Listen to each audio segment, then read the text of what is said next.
Very good afternoon सबको।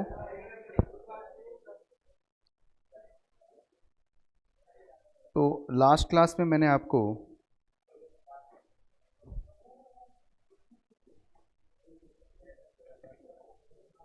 Income from house property हमने start कर रखा था और उसके लिए सेक्शन 22 हमने सबसे पहले पढ़ा था। आइए पहले इसका थोड़ा सा क्विक रिवीजन लेते हैं अपन और उसके बाद इसको आगे बढ़ाएंगे।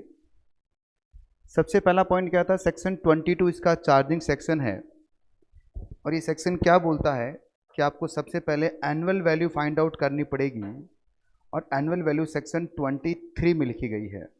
ओके।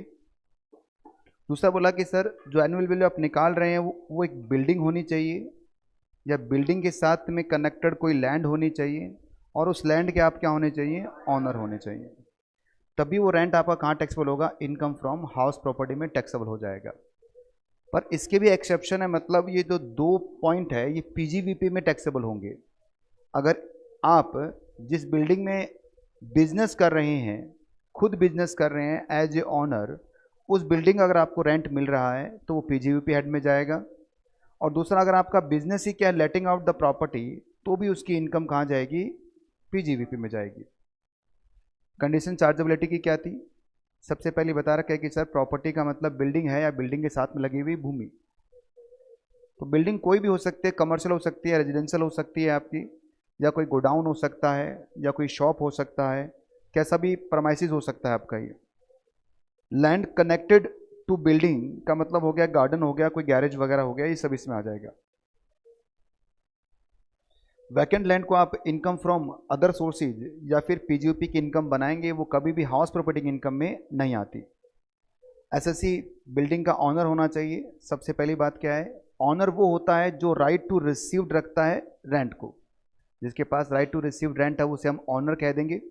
दूसरा है कि जरूरी नहीं है कि आप डॉक्यूमेंटेड ऑनर हैं, मतलब आपके नाम से प्रॉपर्टी है, अगर आप उसके बेनिफिशियर हैं तो भी आप ऑनर मान लिए जाएंगे।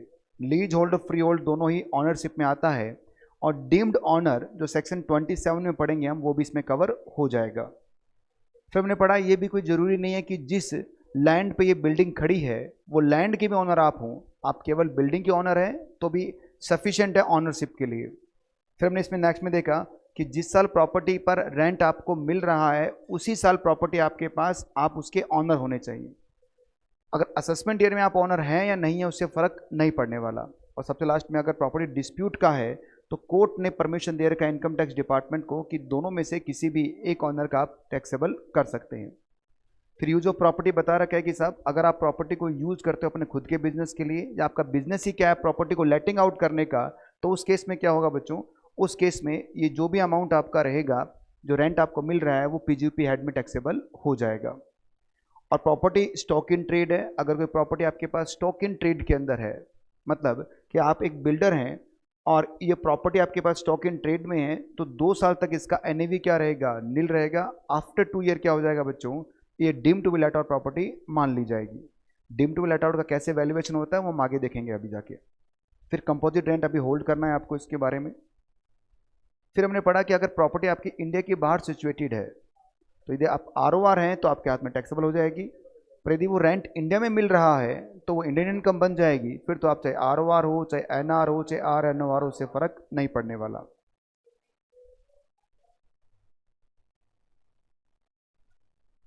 आगे बढ़ते हैं। Determination of annual value. Annual value कैसे डिटरमाइन की जाती है? तो हमने देखा कि सर सबसे पहले आपको जीएवी फाइंड आउट करनी है। जीएवी में से क्या माइनस करोगे आप? म्युनिसिपल टैक्स माइनस करोगे तो ये क्या बन जाएगा आपका? एनएवी बन जाएगा। तो ये जीएवी कैसे निकलती है सर? तो अलग अलग प्रॉपर्टी के नेचर होते हैं बच्चों, इसलिए हम अलग अलग टाइप से हम क्या पढ़ने जा रहे हैं? जीएवी पढ़ने जा रहे हैं। तो सबसे पहले ऐसी प्रॉपर्टी जो पूरे 12 महीने तक through out the previous year आपने क्या कर रखा है? रेंट पर दे रखा है, तो उस प्रॉपर्टी का जीएवी कैसे निकलेगा? बहुत ही आसान है। ईआर और AR which average higher. ER मतलब क्या हो गया? Expected rent. एआर मतलब क्या हो गया? Actual rent. इन दोनों में जो भी हायर होगा वो क्या बन जाएगा? उसका जीएवी बन जाएगा। एआर का मतलब होता है एक्चुअल रेंट, मतलब सर जो भी रेंट आपको मिला है और उसमें से जो रिलाइज नहीं हुआ है वो माइनस कर दीजिए, वो बन जाएगा आपका एक्चुअल रेंट। और ईआर का मतलब क्या होगा? Expected rent. इतना उम्मीद करके बैठी गवर्नमेंट की इस प्रॉपर्टी इतना इनकम तो जनरेट करके देगी आपको। ये उम्मीद कैसे बनती है? कि सर म्युनिसिपल वैल्यू और fair rental value which average higher और standard rent which average lower, ये क्या बन जाएगा आपका? ईआर बन जाएगा। ठीक है बच्चों, यहाँ तक हमने इस पर क्वेश्चन भी किया था, तो ये हमने पूरा यहाँ तक देख लिया है बच्चों। ये क्वेश्चन मैंने करवा दिया। अब आएगा टाइप नंबर 2। मैंने कुछ लिखवाया था कि आपको क्लास में लिखाना स्टार्ट किया था?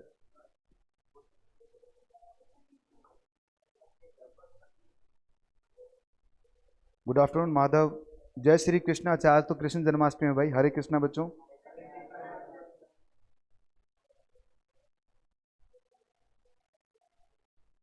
एक बार मैं देख लूं मैंने क्या लिखवाया था, किस में लिखवाया था मैंने? इसमें क्या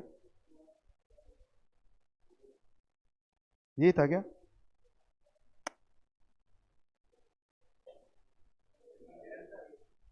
तो डिफरेंट टाइप की प्रॉपर्टी हमने प्रॉपर्टी 1 लिख लिया ना, अब लिखो property number 2।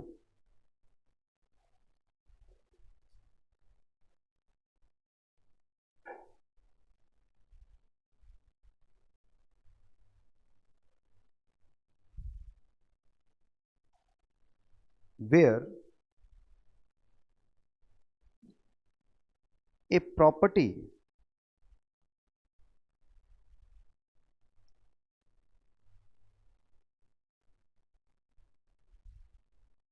vacant part of the year।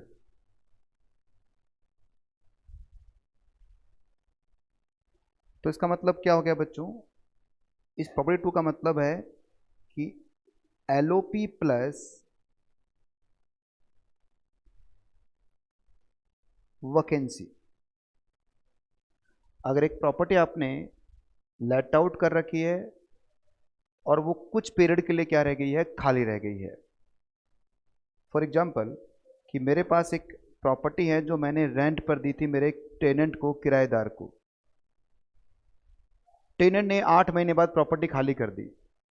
4 महीने तक मुझे कोई दूसरा टेनेंट मिला ही नहीं। तो इसका मतलब ये प्रॉपर्टी 8 महीने तो लेट आउट रही थी और 4 महीने क्या रह गई? वैकेंट रह गई। ये कॉम्बिनेशन अलग भी हो सकता है, 6-6 का हो सकता है, 8-4 का है, 4-8 का है, 2-10 का है, कुछ भी हो सकता है। पार्ट ऑफ द ईयर का मतलब क्या होता है? साल का कोई भी हिस्सा, या वो 11 महीने है या वो 1 महीना है, कोई फर्क नहीं पड़ता। मतलब वैकेंसी है प्रॉपर्टी के अंदर, वैकेंट रही है प्रॉपर्टी आपकी। ठीक है बच्चों, तो ये था आपका। तो जब वैकेंट रहेगी तो उस केस में क्या करना है हमें, उसके बाद हम करने वाले हैं। पर पहले पढ़ते हैं हमारे मॉड्यूल में इसको कैसे लिखा हुआ है। देखो ये है प्रॉपर्टी नंबर 2 मॉड्यूल के हिसाब से। Where let out property is vacant for part of the year. अगर एक लेट आउट प्रॉपर्टी को आपने पार्ट ऑफ द ईयर क्या रह गई है? वो खाली रह गई। Where let out property is vacant for part of the year and owing to vacancy. Vacancy की वजह से, ऑनिंग टू वैकेंसी का मतलब क्या होता है? वैकेंसी की वजह से the actual rent is lower than the ER, then the actual rent is received or receivable will be GAV of the property। थोड़ा सा फोकस कीजिए और पढ़ के आंसर निकालने की कोशिश कीजिए, बोलना क्या चाह रहा है, लगाओ दिमाग बच्चों।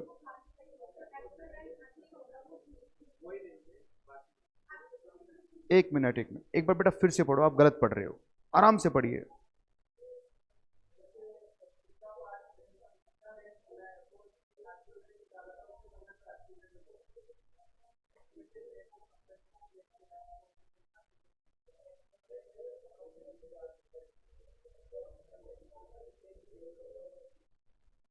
देखो पढ़ते हैं, वैकेंसी की वजह से, वो तो लिखा ही है बेटा। सुनो सुनो सुनो, अरे इतना इजी नहीं है भाई, तभी तो बोला मैंने, अब दिमाग लगाइए। Where the letter property is vacant for the part of the year and owing to vacancy, vacancy की वजह से the actual rent is lower than ER. Actual rent किससे कम हो गया है? ईआर से कम हो गया है। Then the actual rent received receivable will be GAV. तो ये एक्चुअल रेंट क्या हो जाएगा? जीएवी बन जाएगा। ये तो हम बोल रहे हैं सर। चलो मैं आपसे पूछता हूं, मान लो एक प्रॉपर्टी है, 10,000 रुपये उसका पर मंथ का रेंट है, ठीक है। इस प्रॉपर्टी का जो ईआर है, पूरा कंप्लीट ईआर बता देता हूं कैसे, म्युनिसिपल वैल्यू और fair and whichever is higher और SR whichever is lower, ये आपका आ रहा है 1,30,000, ठीक है। और वैकेंसी जो आपकी है, वैकेंसी है बच्चों 6 महीने की। बताओ जीएवी क्या होगा, और पढ़िए आराम से और मुझे बताइए अब जीएवी क्या होगा। अमाउंट ऑफ जीएवी बताइए। 60,000, बहुत बढ़िया। और कुछ? तभी तो कह रहा हूं बहुत फोकस करके पढ़िए क्या लिखा हुआ है लॉ के अंदर। ये लॉ की लैंग्वेज है बच्चों। अगर एक बार आपने लैंग्वेज को पढ़ना स्टार्ट कर दिया तो मेरी जरूरत भी नहीं पड़ेगी फिर बाद में आपको। देखिए लॉ पढ़ना स्टार्ट कीजिए आप। 1,20,000। और कोई? आइए पढ़ते हैं, फिर से पढ़ते हैं, बिल्कुल समझ में आएगा। बताने को एक सेकंड में बता सकता हूं, पर खुद कोशिश कीजिए कि क्या लिखा हुआ है। ऑनिंग टू वैकेंसी, क्या वैकेंसी है क्या प्रॉपर्टी में? हाँ सर वैकेंसी है 6 महीने की। वैकेंसी की वजह से the actual rent is lower than the ER, then the actual rent received और receivable will be GAV of the property. सुनिए क्या बोलना चाह रहे हैं कि सर वैकेंसी की वजह से एक्चुअल रेंट कम हो गया, किससे? ईआर से। इसीलिए जो एक्चुअल रेंट होगा वो क्या बन जाएगा? जीएवी बन जाएगा। मतलब अगर वैकेंसी नहीं होती तो एक्चुअल रेंट हमेशा ज्यादा किससे रहता? ईआर से ज्यादा ही रहता। तो एक काम करते हैं, ये जो वजह थी उस वजह को खत्म करके देखते हैं। मुझे बताओ अगर वैकेंसी नहीं होती, वैकेंसी नहीं होती तो आपका बताओ एक्चुअल रेंट कितना आता? 1,20,000। अब मुझे बताइए क्या ये 1,20,000 1,30 से ज्यादा है क्या? नहीं सर, इसलिए इसकी जीएवी क्या आएगी? 1,30,000। आई बात समझ में? मतलब सर ये तो थोड़ा घुमा फिरा के है। मैं कहता हूं ये हम पंगा लेते ही नहीं भाई, मैं ये पढ़ते ही नहीं। मैंने तो लो बताया, लो में ऐसा लिखा हुआ है। पर बताइए बच्चों, अगर एग्जामिनर थोड़ा सा भी क्वेश्चन, देखो वैसे तो आसान चैप्टर है ये, जहां भी क्वेश्चन घुमाना चाहेगा बच्चे को परेशान करने के लिए, वो एक यही प्रॉपर्टी जहां बच्चा परेशान होगा, प्रॉपर्टी नंबर सेकंड। बाकी सारी प्रॉपर्टी सीधी सीधी है। पहली प्रॉपर्टी सीधी थी, ईआर और एआर विच एवर जाहिर, हमने देखा अभी 1 सेकंड में आंसर निकाल दिया आपने। यही प्रॉपर्टी वो प्रॉपर्टी है जो आपको परेशान करेगी। तो एक काम करते हैं, लिख रहे हैं तो इसको निकाल लेते हैं अपन।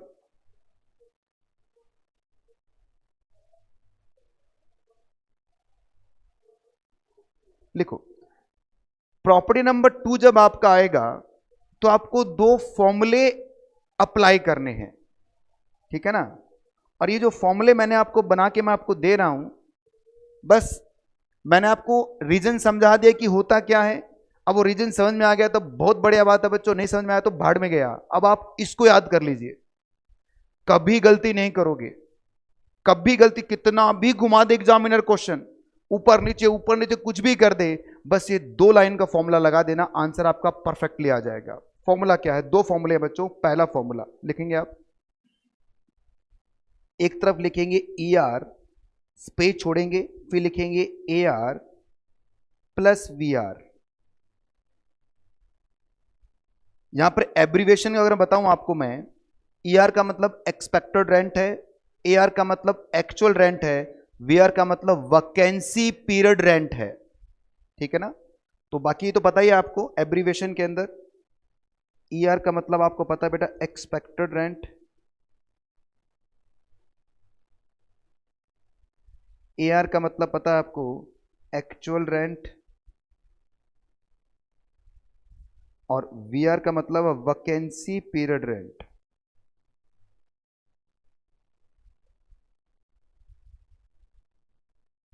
Okay sir. अगर ईआर एआर प्लस वीआर से ज्यादा हो जाता है तो ये जो ईआर आपको नजर आ रहा है ना भाई, ये क्या बन जाएगा? जीएवी बन जाएगा। ओके। बट अगर ईआर एआर प्लस वीआर अगर ये ज्यादा हो जाए या इसके बराबर भी हो जाए तो अब एआर क्या बन जाएगा? जीएवी। खत्म।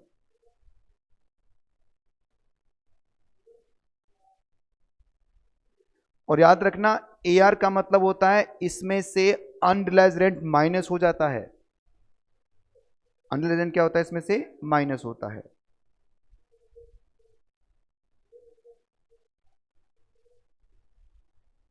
पहले हम एक मेरा क्वेश्चन करेंगे, उसके बाद में हम चलेंगे मॉड्यूल की तरफ। हमारी मॉड्यूल में गिनती के 5 या 7 क्वेश्चन दे रखे हैं और जो बिल्कुल ही लॉलीपॉप क्वेश्चन है। समझ रहे मैं क्या कहना चाह रहा हूं? बहुत आसान। अभी आपने देखा, कल एक क्वेश्चन देखा हमने जो सिंपल बता रखा है भाई, हायर लोअर आंसर। पर एग्जाम में ऐसे लॉलीपॉप नहीं आते। एग्जाम में तो पूरे वो कांटों वाली चॉकलेट आती है, इसको खा भी नहीं सकते, छोड़ भी नहीं सकते। चलो देखो एग्जाम्पल, इसलिए एग्जाम्पल लिखवाता हूं बच्चों में क्लास के अंदर।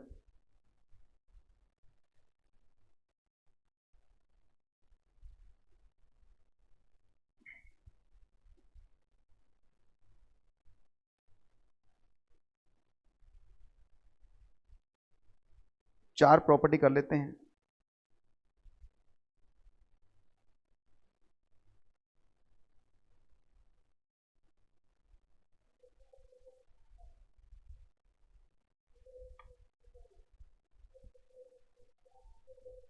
चलो 3 बहुत है।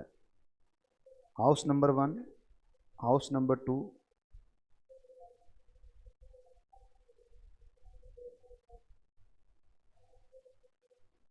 ईआर है बच्चों 6,25,000,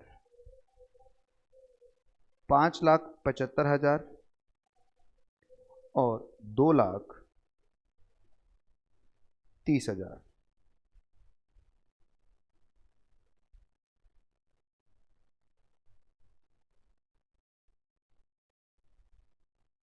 actual rent 60,000 rupees per month, 50,000 rupees per month और 25,000 रुपीज पर मंथ।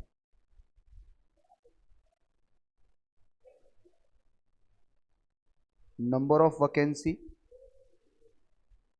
ये है 3 मंथ, ये है 2 मंथ और ये 1 मंथ।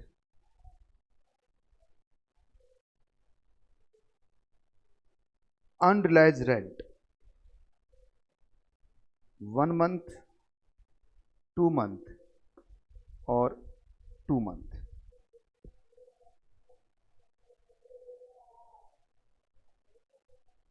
Calculate GAV.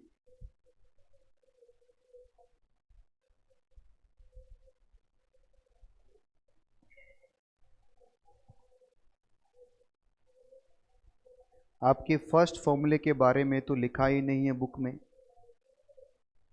सेकंड के बारे में लिखा है क्या बेटा? निश्चय मंगल। सेकंड के बारे में लिखा है ना?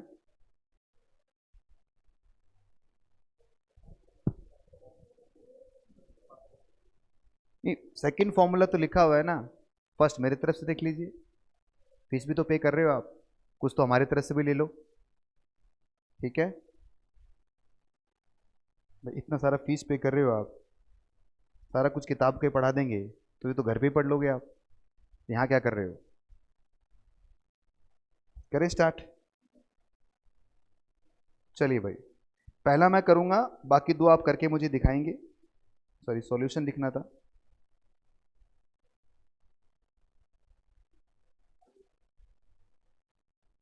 हाउस नंबर 1, देखिए जब भी क्वेश्चन में वैकेंसी नजर आए तो आपको उठा के फॉर्मूला लिख लेना है A R plus V R. बताओ भाई ER कितना है, 6,25,000। इधर देखिए बेटा सामने, एक बार बाद में कॉपी कर लेना। AR कितना होगा इसका, एक्चुअल रेंट क्या मानोगे आप? देखिए 3 महीने प्रॉपर्टी खाली रही है और 1 महीने का रेंट आपको मिला नहीं, तो इसका मतलब मिला कितना होगा, 8 महीने का मिला। तो इसका मतलब ये हो गया सर 60,000 मल्टीप्लाई 8 महीना, ये आपका AR है। प्लस वैकेंसी पीरियड कितना है, देखिए बच्चों लेट आउट पीरियड इसका 9 महीना है, 1 महीने का अनरिलाइज रेंट है। वैकेंसी पीरियड साफ लिखा हुआ है 3 महीना, और हमें वीआर का मतलब क्या है, वैकेंसी पीरियड वाला रेंट लेना है। तो कितना लोगे आप, 60,000 मल्टीप्लाई 3। टोटल लगाओ बेटा, कौन सा ज्यादा हो रहा है,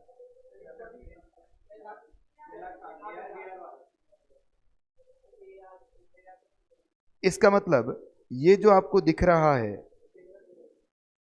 कितना है, 4,80,000, ये क्या बन जाएगा आपका GAV।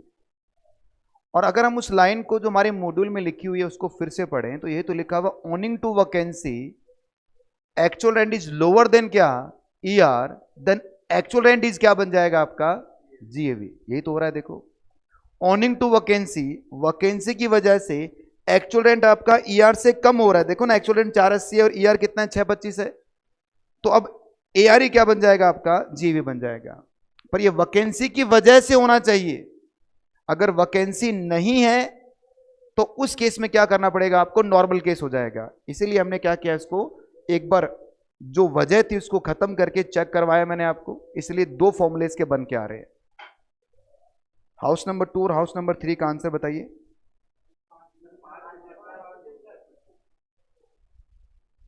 5,75,000 आंसर बता रहे हैं भाई, 2,25,000।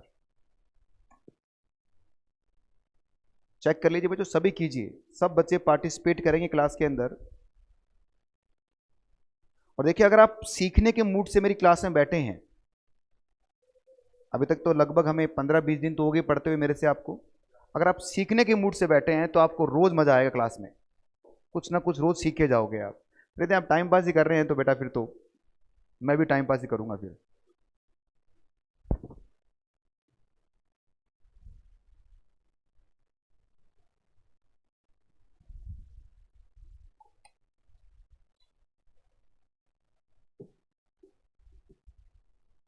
देखिए एक टीचर जो है ना, वो एक अच्छे स्टूडेंट को हमेशा ढूंढता है। मैं चाहता हूं एक बढ़िया स्टूडेंट मेरी क्लास में बैठे, जो जिसको मैं मेरी नॉलेज दे सकूं, जिसको मैं सिखा सकूं क्या इनकम टैक्स, और वो सीखने के लिए बैठे। जैसे अभी जो बैच खत्म हुआ उसमें कुछ स्टूडेंट्स हैं, 2-3 बच्चे थे बेटा, बहुत शानदार बच्चे। मेरी लाइफ में बहुत कम ऐसे बैचेज जिसके अंदर ऐसे बच्चे मुझे मिले हैं। हालांकि फर्स्ट रैंक, सेकंड रैंक, सब रैंक हमने देखी है मेरे बैचेज के अंदर, पर तो इस बार जो 2-3 बच्चे थे, इतने शानदार बच्चे थे बच्चों, मतलब मैं खुद वेट करता था उस क्लास में जाने का, मुझे यार वो बच्चे मिलेंगे वो पढ़ेंगे, और क्या वो क्वेश्चन पूछते थे। एक जब तक एक अच्छा स्टूडेंट नहीं मिलेगा तब तक मैं अच्छा टीचर भी नहीं बन पाऊंगा, समझे। जब तक एक बढ़िया क्लास का स्टूडेंट मुझे मेरे पास नहीं आएगा ना, तब तक मैं भी अपने आप को इंप्रूव नहीं कर पाता। अगर ऐसे बैठे हैं, ठीक है गुरुजी, अरे यार लिख दिया, ठीक है, ना ठीक है, हो गया ना, बताने को 2 ही फॉर्मूले, बात खत्म करते। पर हमें, मुझे बताओ, 5,75,000 और 2,25,000 आ गया सर में सबको, सबका यही आंसर है क्या? क्या चेक करने की जरूरत है? हाउस 3 बता दीजिए सर, बिल्कुल बता देते हैं हाउस 3 का। हाउस 3 में क्या है, फिर से वही लिखना है सर, फॉर्मूला AR प्लस क्या हो गया VR। बताओ ER कितना है, 2,30,000। AR कितना है, क्योंकि 1 महीने वैकेंसी है और 2 महीने का अनरिलाइज है, टोटल कितना हो गया 3 मंथ। तो इसका मतलब 12 में से 3 चले गए तो कितने रहेंगे, 9 महीने। इतना ही तो रेंट मिला होगा आपको। तो तो 9 को मल्टीप्लाई करोगे आप 25,000 से, प्लस वी आर कितना है बच्चों आपका, एक महीने का, मतलब 25,000 टोटल बेटा, इससे ज्यादा उसके बराबर आ गया ये, तो ये क्या बन जाएगा आपका जी। चलो मैं आपसे पूछता हूं ट्रिकी क्वेश्चन, मुझे बताइए यहां पर अगर 2,50,000 हो जाता तो आंसर क्या होता, तो भी आंसर 225 ही आता, क्योंकि फॉर्मूले में क्या है? क्योंकि फॉर्मूले हमने क्या देखा है, अगर ये इक्वल भी हो जाएगा तो भी ए आर ही क्या रहेगा, जी ए भी रहेगा। अच्छा ये वो आंसर बता रहे थे यार, ओके, मुझे लगा पूछ रहे हैं, चलिए बढ़े आगे। अब मैं आपसे ट्रिकी क्वेश्चन पूछता हूं, अपने आप करोगे? चलो पहले ट्राई करना, उसके बाद मैं आपके साथ आऊंगा। ई आर एक क्वेश्चन के अंदर आपका 2,25,000,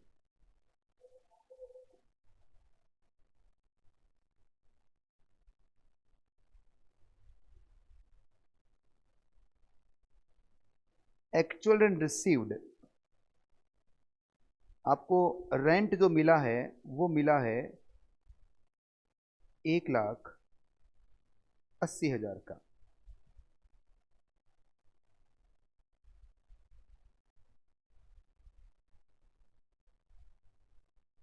वैकेंसी पीरियड ये आपका 4 मंथ का है।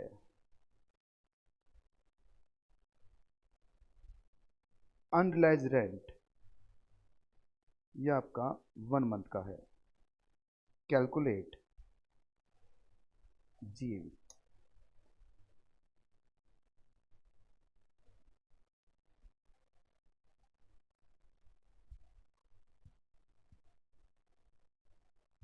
इसमें क्या ट्रिकी है, एक बार ट्राई तो करो।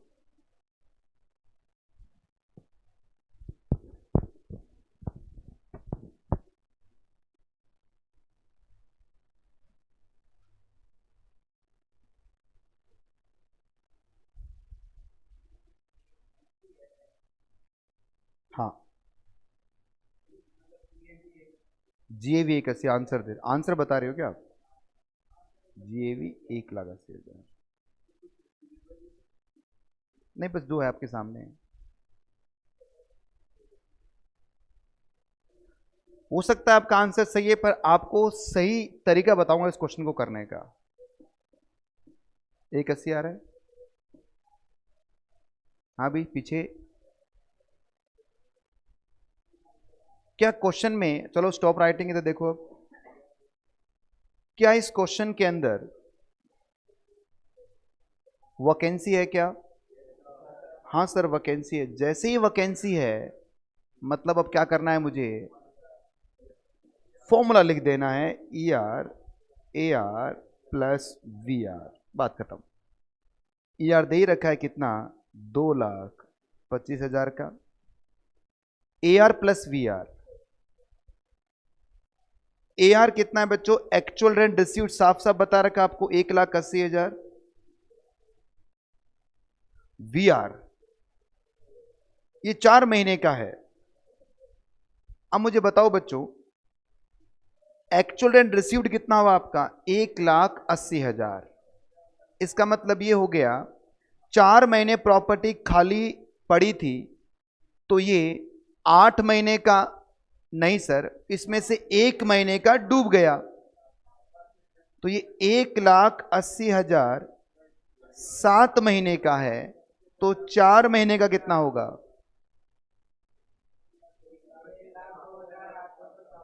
1,00,000। तो इसका मतलब एरो किस तरफ घूम गया आपका, और ये बन गया आपका जी।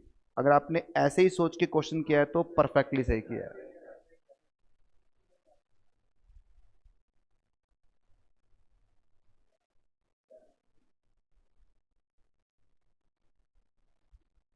और ये 7 कैसे निकला, 12 - 4 - 1, 4 क्या है बच्चों, वैकेंसी पीरियड, और वन क्या है?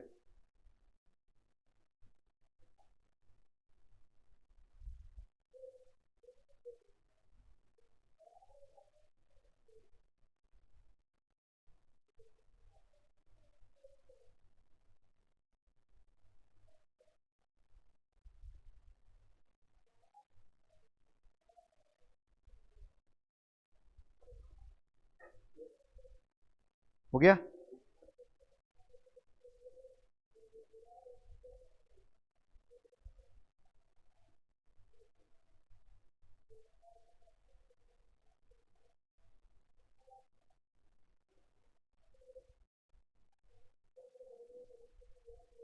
आपका जो ईआर है क्वेश्चन का, वो है 2,25,000। ठीक है।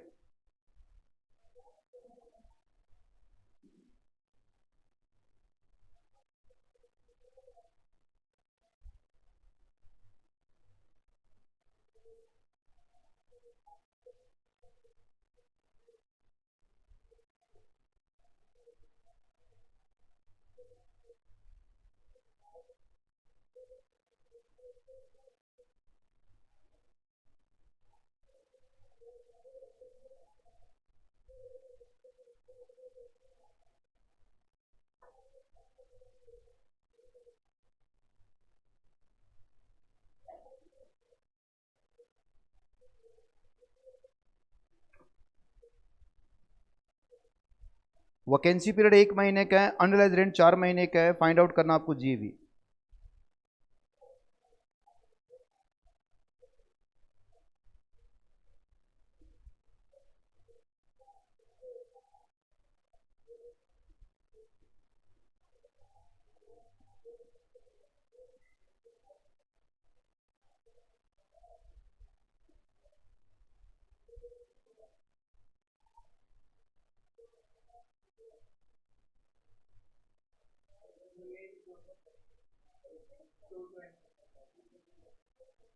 मतलब यही जीवी आ रहा है आपका।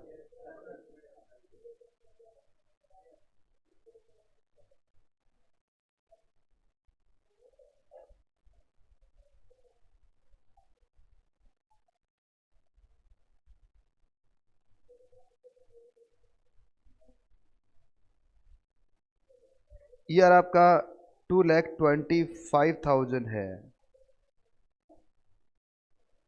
Rent for late out period कितना बच्चों आपका? 1,80,000। और वैकेंसी पीरियड कितना आपका? 1 महीने का। देखिए, प्रॉपर्टी या तो लेट आउट होगी या वैकेंट होगी। ठीक है ना? अनरिलाइज रेंट का मतलब क्या होता है कि सर एक प्रॉपर्टी पर प्रॉपर्टी लेट आउट तो हुई थी पर पैसा नहीं आया, तभी तो अनरिलाइज रेंट हुआ बेटा। ऐसे कैसे कह सकते हो कि प्रॉपर्टी भी लेट आउट ही नहीं है, खाली पड़ी है और मेरा किराया डूब गया? अरे किराया तब डूबेगा जब आप किराया मांगने का अधिकार रखते हो, आपके पास राइट टू एनफोर्समेंट आ जाए, और वो सामने वाला आपको नहीं दे रहा तो कहोगे आपकी डूब गया। मैंने इस बैच को पढ़ाया और मैंने बोला कि सर पैसे दो इस बैच के, सर ने मुझे नहीं दिए, तो मैं कहूंगा मेरा पैसा डूब गया। मैंने बैच पढ़ाया ही नहीं अभी, उससे पहले सर ने कहा नहीं आपको नहीं देंगे ये बैच, मैंने कहा लो मेरा तो किराया डूब गया। अरे कहाँ डूब गया भाई? एक बार तू उसे अर्न तो कर तभी तो डूबेगा। इसका मतलब ये जो लिखा है मैंने, rent for late out period, इसका मतलब क्या हो गया? ये जो 180 है ये कितने महीने के बराबर है? 11 मंथ के बराबर है बच्चों। और जब ये 11 मंथ के बराबर है तो मुझे बताइए ये 4 महीने इस 11 में शामिल है क्या? Yes sir. तो बताओ रेंट पर मंथ कितना आएगा? रेंट पर मंथ पॉइंट्स में जा रहा है, कोई बात नहीं भाई, क्या फर्क पड़ता है? डिवाइडेड बाय 11, 16363, ये आपका पर मंथ रेंट है। तो मुझे बताओ एक्चुअल रेंट कितना होगा आपका? एक्चुअल रेंट होगा 16363 मल्टीप्लाई, 1 महीना खाली थी 4 महीना मिला नहीं, तो कितना हो गया?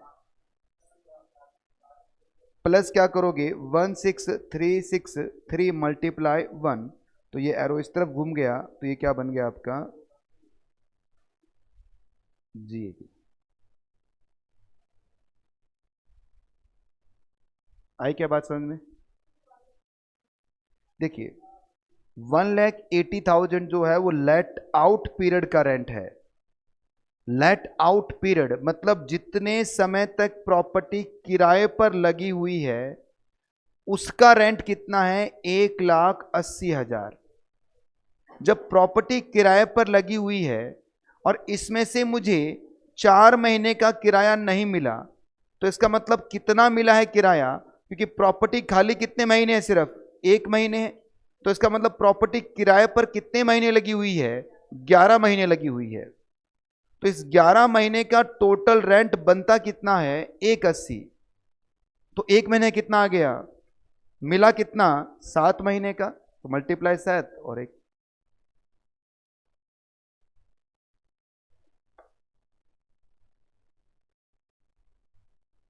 बहुत बढ़िया, हो गया भाई।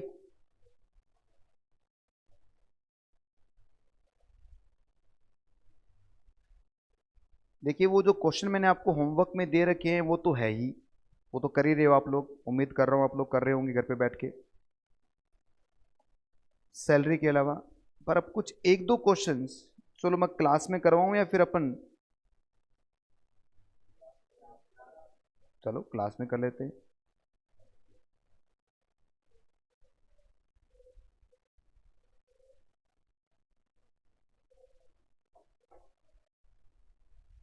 उठाओ अपना कैलकुलेटर, रफ पेज निकाल लो एक साइड में, और स्टार्टिंग के ये जो लल्लू पंजू क्वेश्चन है उनको तो कर ही दो।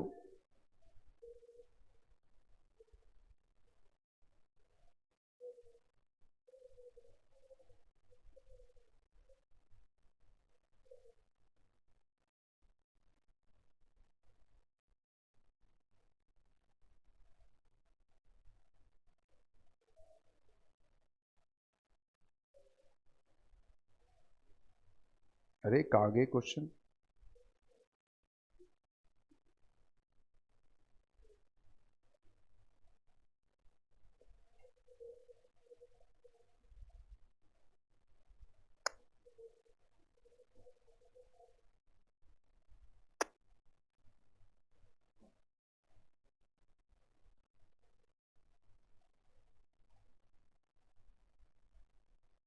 नहीं भाई नहीं कर पाएंगे। पहले क्वेश्चन रखे तो हटवा दिए मैंने, हाँ ठीक है, वो छोटे छोटे क्वेश्चन थे वो मैंने हटा दिए, मैंने कहा ऐसे ही किताब का वॉल्यूम बढ़ रहा है, कोई मतलब की बात है नहीं, चलो जाने दो। आ जाओ वापिस। अब लिखेंगे प्रॉपर्टी नंबर थर्ड हम। सेकंड प्रॉपर्टी में समय लगा हमें, अब हम लिखने जा रहे हैं प्रॉपर्टी नंबर थर्ड। लिखो प्रॉपर्टी टाइप नंबर थर्ड।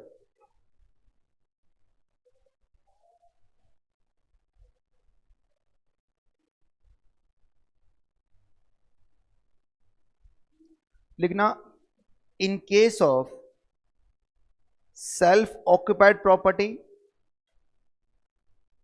और अनऑक्यूपाइड प्रॉपर्टी।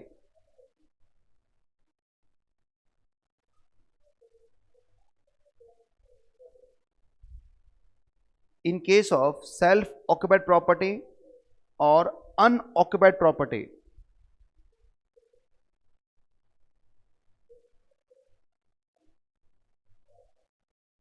देखिए बच्चों, एक ऐसी प्रॉपर्टी जिसमें आप खुद रहते हैं, तो मुझे बताइए जब आप ऐसी प्रॉपर्टी जिसमें आप खुद रहते हैं तो क्या उस प्रॉपर्टी का कोई रेंट आपको देने आएगा क्या? इसका मतलब इनकम तो कुछ होने वाली नहीं है, ठीक है ना? तो गवर्नमेंट ये बोलती है टाइप नंबर 3 के अंदर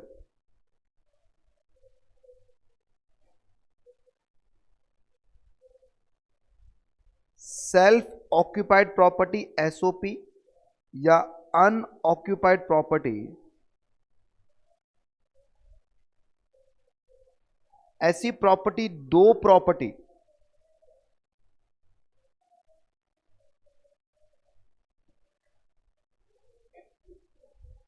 अप टू 2 प्रॉपर्टी,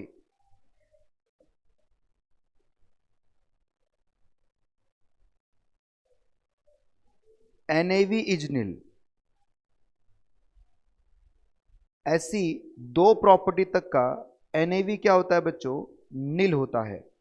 ठीक है, और एनएवी कैसे निकलता है, GAV minus municipal tax.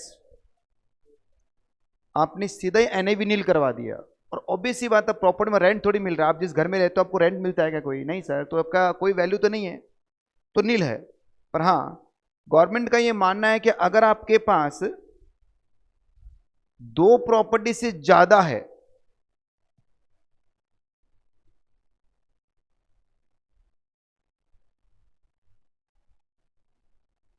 Access of to property,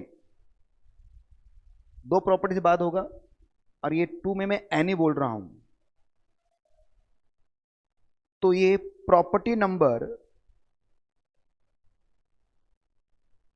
property type number 5 में कवर हो जाएगा, और इसको हम deem to be let out बोलेंगे।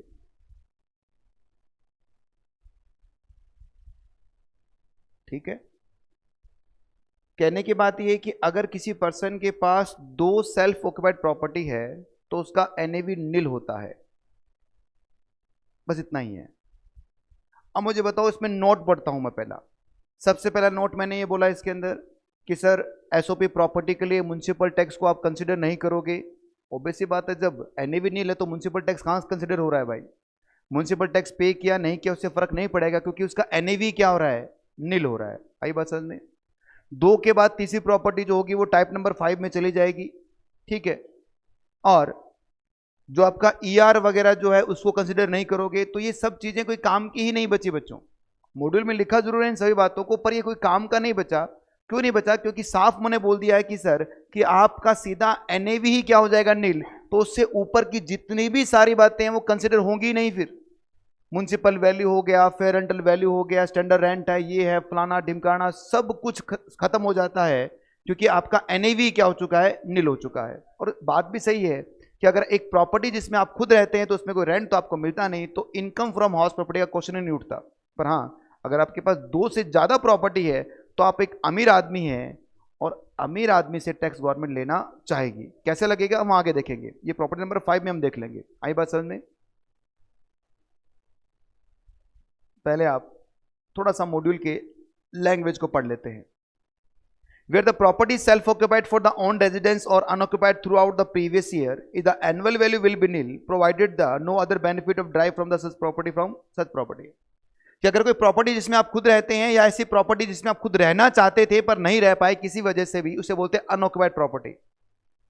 बच्चों के दिमाग में गलत मैसेज आता है, कुछ टीचर गलत बोलते हैं बेटा, वो बोलते हैं अनऑक्युपाइड का मतलब होता है ऐसी प्रॉपर्टी जो पूरे 12 महीने खाली रह गई। नहीं भाई, वो नहीं होती।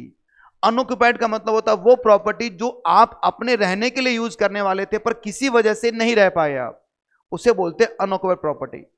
बहुत सारे मकान बंद रहते हैं बच्चों, किराए पे देना है क्या, नहीं देना, कहां गए हैं मालिक, कोलकाता गए हैं, कब आएंगे, 2 साल बाद आएंगे, प्रॉपर्टी बंद पड़ी है। समझ में आ रही बात आपको ये, तो इसको बोलते हैं अनऑक्युपाइड प्रॉपर्टी। ऑक्यूपाइड वर्ड हमेशा ऑनर के लिए यूज किया जाएगा। सेल्फ ऑक्यूपाइड कौन रह रहा है, मालिक रह रहा है। अनऑक्यूपाइड कौन नहीं रह रहा, मालिक नहीं रह रहा, मतलब वो प्रॉपर्टी बनी ही नहीं है किसके लिए, लेट आउट के लिए है ही नहीं वो। आई बात समझ में। लिखा भी है, unoccupied property refer to the property which can not be occupied by the owner by reason of his employment, business, profession in different place and resides such place other building as not belonging to him. कि sir किसी वजह से वो उसमें नहीं रह पा रहा, कहीं दूसरी जगह वो चला गया है बिजनेस की वजह से या पर्सनल काम की वजह से, तो उसे हम क्या कह देंगे, अनऑक्युपाइड प्रॉपर्टी कह देंगे। ये पढ़ना बी पॉइंट।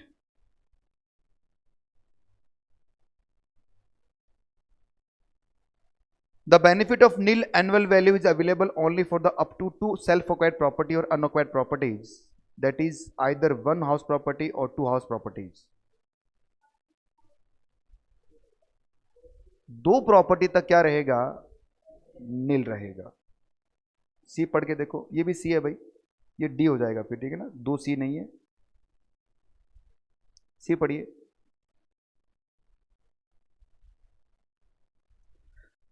अरे एक बात बताओ, इंडिविजुअल और एचयूएफ के लिए तो आएगा ये। सेल्फ ऑक्यूपाइड का मतलब जिसमें मालिक खुद रहता है। तो क्या कंपनियां कहीं रहती है क्या कि भाई ये है रिलायंस का मकान, पीछे पीछे वाली गली में टाटा है और इधर टीसीएस रहती है या रहता है, और अगली गली में पतंजलि आ गया, पतंजलि नहीं साहब। तो ये जो पॉइंट है वो एचयूएफ और इंडिविजुअल के लिए कंसीडर है, तो इसको नहीं पढ़ोगे तो भी वही बात है। डी पॉइंट पढ़िए।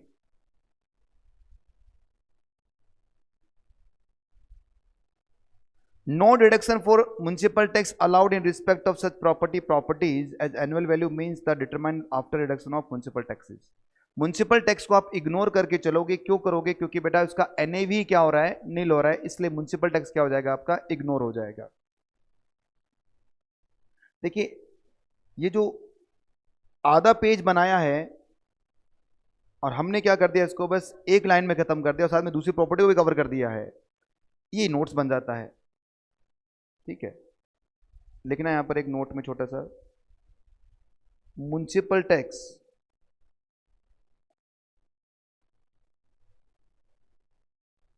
इग्नोर।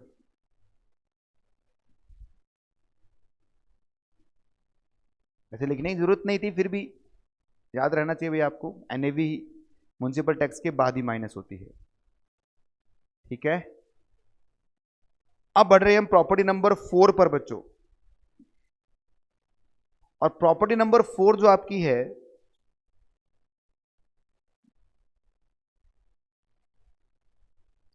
इस पर आप ट्रिपल स्टार लगाएंगे, इसलिए नहीं कि मोस्ट इंपॉर्टेंट है, इसलिए क्योंकि आप इसको भूल जाओगे।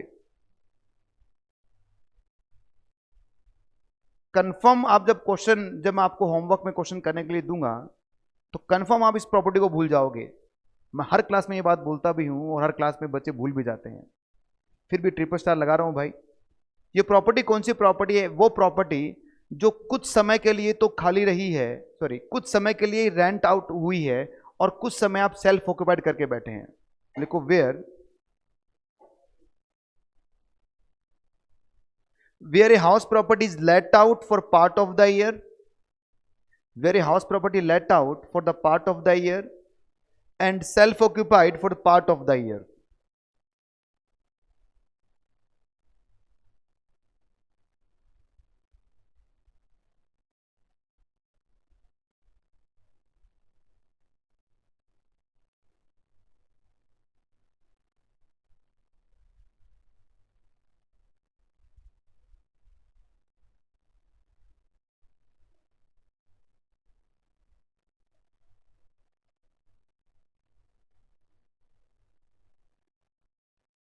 कुछ समय के लिए तो आपने इसको लेट आउट किया और कुछ समय के लिए क्या कर दिया आपने इसको,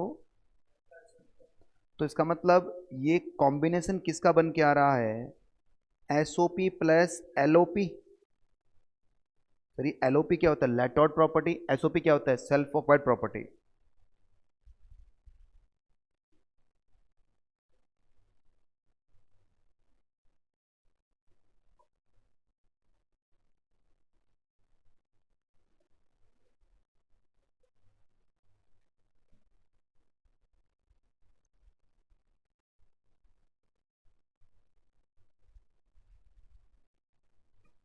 ई आर और A R which average higher, sir यही तो हमने पढ़ा था प्रॉपर्टी नंबर 1 के लिए। प्रॉपर्टी नंबर 1 क्या थी, जो पूरे साल किराए पर थी, उसका भी तो ई आर और A R which average higher ही देखते थे अपन, इसमें भी सेम ही तो है बेटा, बस फर्क कितना है, ये जो ई आर है ये फुल ईयर का आएगा और ये जो ए आर है ये लेट आउट पीरियड का आएगा।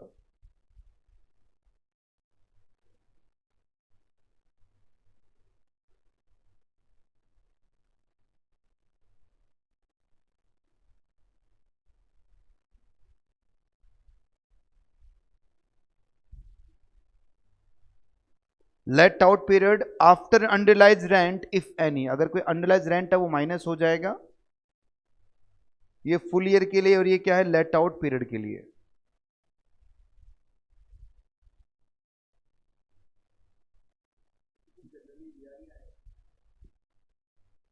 अब आप कहोगे सर ये तो गलत हो रहा है, कैसे? सर कैसे कहेंगे हम, देखो मैं आपको एक पिक्चर दिखाता हूं।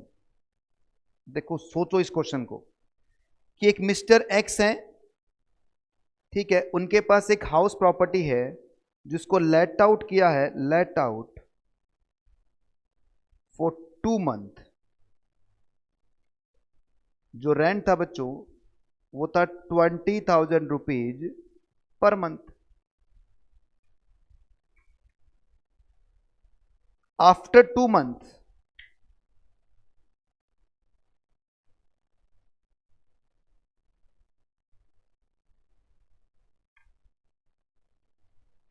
Property will used for self occupied।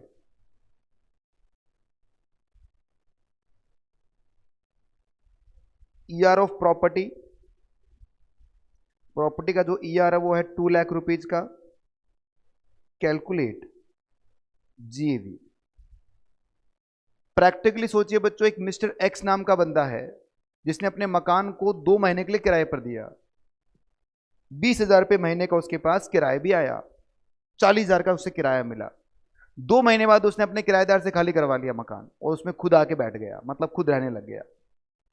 अब क्वेश्चन ये उठता है कि सर उसका जीएवी क्या होगा। अगर हम इसको देखें तो हमें नजर आ रहा है कि सर ये जो प्रॉपर्टी है आपकी ये सिर्फ 2 महीने ही रेंट पे रही है, तो 40,000 ही सही मायने में रेंट उसको मिला है। अगर ये जेन्युइन केस है तो भी इसका जीएवी क्या आ रहा है बच्चों, 2 लाख रुपए, क्योंकि ईआर और एआर विच एवरेज हायर आपको देखना है। मिला कितना, 40,000। टैक्स कितने पे लग रहा है, 2 लाख रुपए पे। ये अमाउंट अलग भी हो सकती थी, बस मुझे क्या करना है, एक एक जीरो बढ़ाना है बच्चों।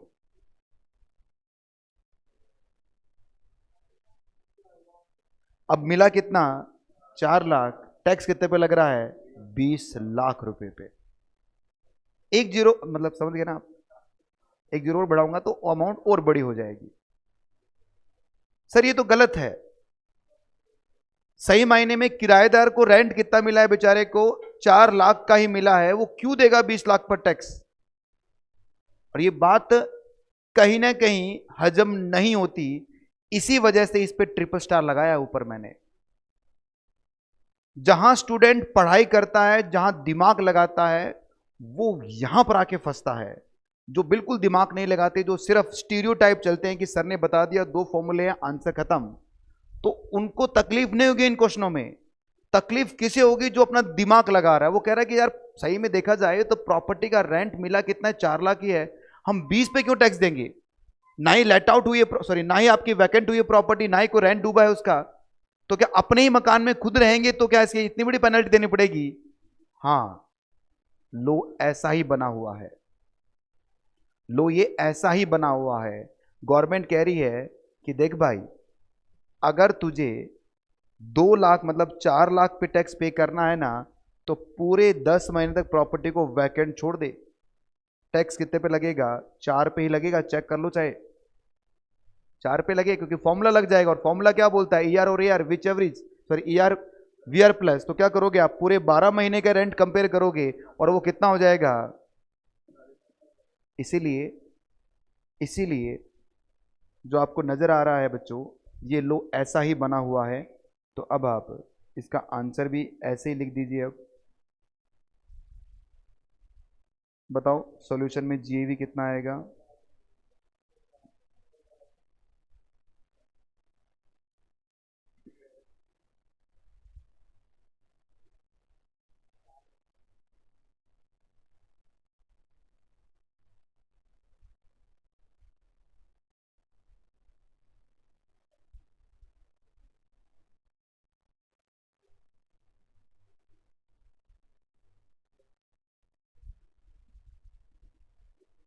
बट मुझे बताओ, मान लो आपने म्युनिसिपल टैक्स पे किया है इस प्रॉपर्टी का, तो क्या म्युनिसिपल टैक्स को प्रपोर्शनेट करोगे क्या।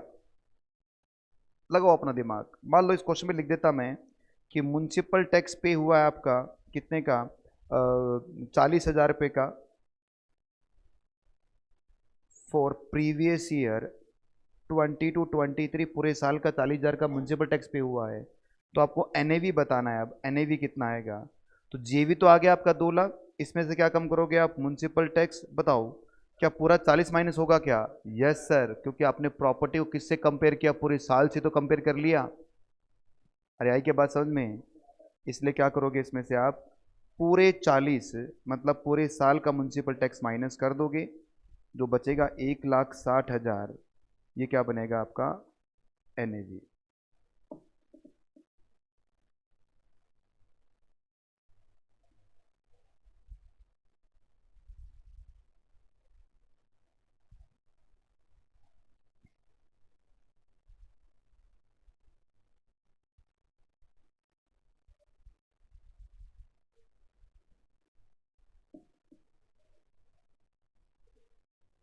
जो ऊपर आपने रूल लिखा था,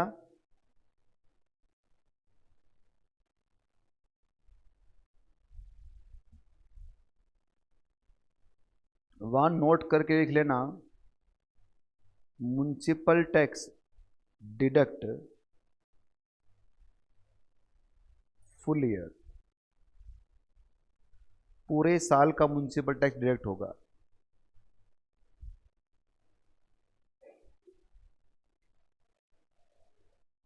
म्युनिसिपल टैक्स वाला वापस बता दीजिए बेटा, म्युनिसिपल टैक्स पूरे साल का माइनस होगा। आप म्युनिसिपल टैक्स कम नहीं कर सकते। आप ये नहीं कह सकते कि लेट आउट पीरियड का ही म्युनिसिपल टैक्स माइनस होगा, क्योंकि प्रॉपर्टी आपकी 12 महीने के हिसाब से आप कंसिडर कर रहे हैं, तो म्युनिसिपल टैक्स पे आपका पूरा माइनस किया जाएगा। ठीक है, बहुत बढ़िया। इधर देखिए, अब पढ़िए इसको। मैंने अपना नोट लिखवा दिया है, अब मॉड्यूल से पढ़ लेते हैं।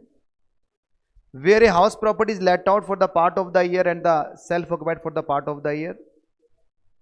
If single unit of property is self-occupied for the part of the year and let out for the remaining part of the year, then ER or ER for the whole year shall be taken into account for determination of GAV. तो ER क्या होगा बेटा? पूरे साल का आ जाएगा। ठीक है, ER for the whole year shall be compared with the actual rent for the let out period, and whichever is higher shall be adopted as a GAV. However, municipal tax for the whole year is allowed as a deduction provided it is paid for the owner during the previous year. अगर honour ने municipal tax पे किया है तो ये पूरे साल का क्या कर दिया जाएगा? इसमें डिडक्ट कर दिया जाएगा। बोलो। Property number 5। हाँ, एक इनका क्वेश्चन है भाई। ये कह रहे हैं सर, अगर तीनों चीज एक साथ आ जाए कि एक प्रॉपर्टी मैंने लेट आउट की थी 8 महीने के लिए, 2 महीने वो खाली रह गई और उसके बाद 2 महीना किराएदार मिल नहीं रहा था, तो मकान मालिक खुद रहने लग गया, तो इसमें तो सर प्रॉपर्टी नंबर 2 भी आ गया और प्रॉपर्टी नंबर 4 भी आ गया। 2 में वैकेंसी हो गया और 4 में लेट आउट प्लस क्या हो गया है? सेल्फ ऑक्यूपाइड हो गया। तो इस केस में क्या करेंगे सर? अब आपको बताता हूं। दोनों में से एक टाइप आपको मान के चलना पड़ेगा। या तो आप उसे प्रॉपर्टी नंबर 2 मानेंगे या प्रॉपर्टी नंबर क्या मानेंगे? 4 मानेंगे। सबसे पहले देखें, अगर प्रॉपर्टी नंबर जो 4 है उसका सेक्शन क्या है बच्चों? सेक्शन 23 सबसेक्शन 3 है। और जो प्रॉपर्टी नंबर 2 है उसका सेक्शन क्या है? सेक्शन 23 सबसेक्शन 1 है। बताओ दोनों में से पहले कौन आ रहा है? और लो, आपने अगर इंटरप्रिटेशन ऑफ लो वाला चैप्टर पढ़ना स्टार्ट कर दिया होगा या पढ़ लिया होगा, पढ़ लिया क्या? लो में अंदर इंटरप्रिटेशन ऑफ लो नहीं पढ़ा, तो वहां आपको टीचर पढ़ाएंगे कि जो सेक्शन पहले लिखा गया है वो हमेशा प्रिवेल करेगा सेकंड सेक्शन से। आई बात समझ में? और पहले कौन सा लिखा गया है? Property number. तो आपको इससे पहले ही मानकर करोगे इसे। ठीक, आई बात समझ में? अब एक क्वेश्चन भी लिखवा देंगे, अगर आपको और भी इसमें देखना है तो एक क्वेश्चन भी लिखवा दूंगा। आइए बच्चों, अगला है property deem to be let out. तो ये कौन सी प्रॉपर्टी है बच्चों? अगर कोई प्रॉपर्टी आपने सेल्फ ऑक्यूपाइड ले रखी है और वो प्रॉपर्टी 2 से ज्यादा है, तो तीसरी, चौथी, पांचवी, छठी जो भी प्रॉपर्टी होगी उसे हम क्या मान लेंगे? Deem to be let out property मान लेंगे। Deem to be let out. हाँ, देखिए, जब फर्स्ट डे आप आए थे तब से मैं आपको एक बात बार बार बोले जा रहा हूं कि इनकम टैक्स एक प्रोग्रेसिव नेचर का टैक्स है। जो जितना अमीर होगा गवर्नमेंट उसको उतना ज्यादा टैक्स उससे ले लेगी। 2.5 लाख तक की इनकम पे टैक्स बनता ही नहीं था, उसके बाद में थोड़ा सा 5%, फिर सीधा 20%, फिर 30%, फिर सरचार्ज लगने स्टार्ट कर दिया गवर्नमेंट ने। जितना ज्यादा अमीर उतना ज्यादा टैक्स आपको पे करना पड़ेगा। 42.733% तक आपको टैक्स देना पड़ सकता है इनकम टैक्स में, अगर आपकी इनकम 5 करोड़ से एक्सीड कर जाती है तो। इसीलिए गवर्नमेंट ने कहा देख, अगर तेरे पास 2 मकान है तो तेरा एसओपी हम क्या मान लेंगे, नील मान लेंगे, तुझे बेनिफिट दे देंगे। गवर्नमेंट का मानना है कि 2 रख सकता है कोई भी व्यक्ति मकान, पर 2 से ज्यादा मकान है किसी के पास, सोचिए बच्चों वो अमीर है या गरीब है। अब जो 2 से ज्यादा जितना भी है उसको रेंट पर दे, और तू भी कमा और हमें भी कमाई दे। अगर तूने उसे रेंट पर नहीं दिया है तो हम ये मानेंगे कि वो रेंट पर लग गया है, और उसका जो नॉशनल रेंट होगा वो क्या कर देंगे, तेरे हाथ में टैक्सेबल कर देंगे। सर नॉशनल रेंट वो कैसे निकलेगा? अरे बहुत आसान है बच्चों, मुझे बताओ, प्रॉपर्टी जब आप लेट आउट करते हो तो उसकी जीएवी कैसे निकालते हो?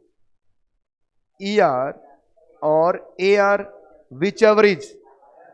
अगर एक प्रॉपर्टी जो आपने लेट आउट नहीं किया पर वो deem to be let out है तो उसका ईआर तो आएगा। अरे ईआर तो हर प्रॉपर्टी का आता है भाई, पर उसका एआर क्या होगा? अब इन दोनों में हायर कौन सा हो जाएगा? इसका मतलब जो property deem to be let out होती है उसका ईआर ही क्या बन जाता है बच्चों? जीएवी बन जाता है। और गवर्नमेंट कहेगी इस पर तू टैक्स पे कर दे। अब मुझे बताइए, जब जीएवी आ रहा है तो म्युनिसिपल टैक्स माइनस होंगे क्या? बिल्कुल होंगे, क्योंकि जीएवी आ गया आपका। इसका मतलब क्या हो गया बच्चों? अब ये बनेगा आपका एनएवी। तो deem to be let out property कौन सी है? वो प्रॉपर्टी जो कौन सी वाली है? 2 प्रॉपर्टी के बाद वाली तीसरी है। अब गवर्नमेंट ये नहीं कह रही कि 2 पहले, कोई मर्जी। जैसे आपके पास 3 प्रॉपर्टी है, 1 2 और 3, ये तीनों आपकी एसओपी है बच्चों, तीनों एसओपी है। अब गवर्नमेंट क्या बोले, तीनों में से कोई एक पर टैक्स पे कर दे, वो तेरी मर्जी है। अब कोई 2 प्रॉपर्टी एसओपी मान ले और एक प्रॉपर्टी क्या मान लेना, deem to be let out मान लेना। बोलिए, अब आपकी मर्जी है। मतलब सर हमें अक्कड़ बक्कड़ बम्बे वो करना पड़ेगा? जिसका टैक्स कम बन रहा है, जिसमें इनकम कम आ रही है, वो आप क्या मानोगे? अभी हम क्वेश्चंस करेंगे इसके, अभी दिखाऊंगा कैसे आपको ये ऑप्शन लेने हैं। पर अभी हम स्टार्टिंग में ही, अभी हाउस प्रॉपर्टी का हम शुरुआत में ही खड़े हैं बेटा, अभी हम आगे बढ़े नहीं, क्योंकि अभी तक प्रॉपर्टी टाइप पढ़ा रहा हूं आपको मैं। तो लिखिए property number 5, deem to be let out property.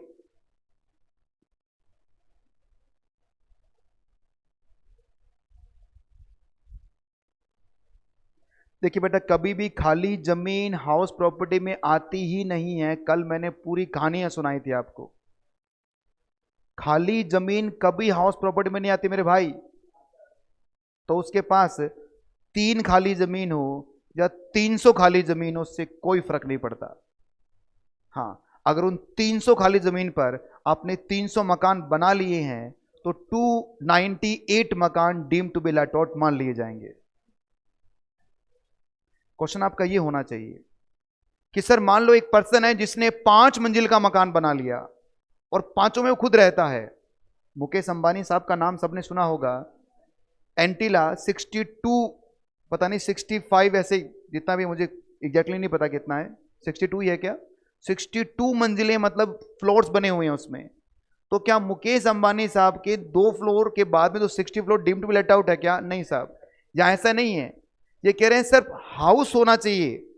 अब उसमें चाहे कितने भी आपने फ्लोर बना रखे उससे फर्क नहीं पड़ेगा, एक इंडिविजुअल हाउस होना चाहिए आपका, जो अलग अलग लोकेशन पे है। एक जयपुर में है, एक दिल्ली में है। तो जयपुर में, दिल्ली में अब तीसरा मकान जहां पर है, हो सकता है जयपुर में ही 2 हैं, 2 अलग अलग जगह पर हैं। मतलब जमीन की बात करें, जमीन की बात नहीं कर रहे बेटा, मैं ये भी नहीं कर रहा जमीन की बात कर रहे हैं। ये किसकी बात कर रहे हैं? एक हाउस की बात कर रहे हैं। हो सकता है आपके पास एक फ्लैट है एक बिल्डिंग के अंदर, तो वो एक मकान माना जाएगा। आपके पास 2 फ्लैट है बिल्डिंग के अंदर, 2 मकान माने जाएंगे। आपने 2 फ्लैट को तोड़कर एक बना लिया तो एक माना जाएगा। आई बात समझ में? नहीं बेटा, 4 अलग अलग है। ऊपर नीचे बने हैं क्या? आगे पीछे बने हैं? ये कह रहे हैं कि सर ये हमारा एक फार्म है, खेत है, इसमें 4 कोनों पे हमने 4 मकान बना लिए और बीच में हमने इस पे एक, अब ये क्या माना जाएगा, ये एक ही माना जाएगा भाई, क्योंकि ये खेत आपका ये सारा का सारा, तो इसका मतलब क्या हो गया। और अगर आप ये एसओपी कर रहे हैं तो ये एक मकान ही माना जाएगा। एक पड़ोसी का भी है सर, एक गर्लफ्रेंड का, एक गर्लफ्रेंड के भाई का है, तो ये अलग अलग हो जाएंगे। पड़ोसी रिश्तेदार नहीं होता बेटा।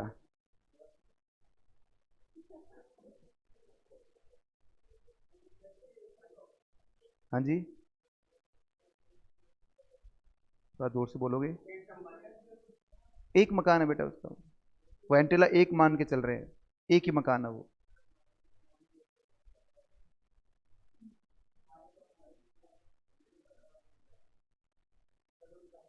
क्या बोल रहा है? मॉर्निंग वॉक उसमें हो जाता है, अरे सब कुछ है उसमें भाई। यूट्यूब पे वीडियो देखना एंटेला का आप, मजा आ जाएगा आपको। क्या बनाया उसने। भाई अमीर हो तो ऐसा हो, मैं तो ये मानता हूँ, बाकी तो सब काट रहे हैं अपनी जिंदगी। मतलब खुद का पर्सनल है सब कुछ, हर चीज पर्सनल है। वो तो ऐसा है, उसने थिएटर बना रखा है अंदर। थिएटर वो वाला नहीं जो टीवी, वो मतलब लाइव चलने वाला। वो शाहरुख खान सलमान खान को बुलाता है कि अब करो एक्टिंग, अब देखूंगा मैं। फिल्म देखने का मन नहीं है, तुम ही तो फिल्म के अंदर रियल में दिखाओ मुझे। म्यूजिक जो होता है वो म्यूजिक डायरेक्ट नहीं, उसके लिए पूरा उसने इंस्ट्रूमेंट रखे हुए हैं। वो फोन करता है कि हाँ भाई अरिजीत आजा म्यूजिक सुना, मूड कर रहा है म्यूजिक सुनने का। ये होते हैं अमीर आदमी भाई। चलो,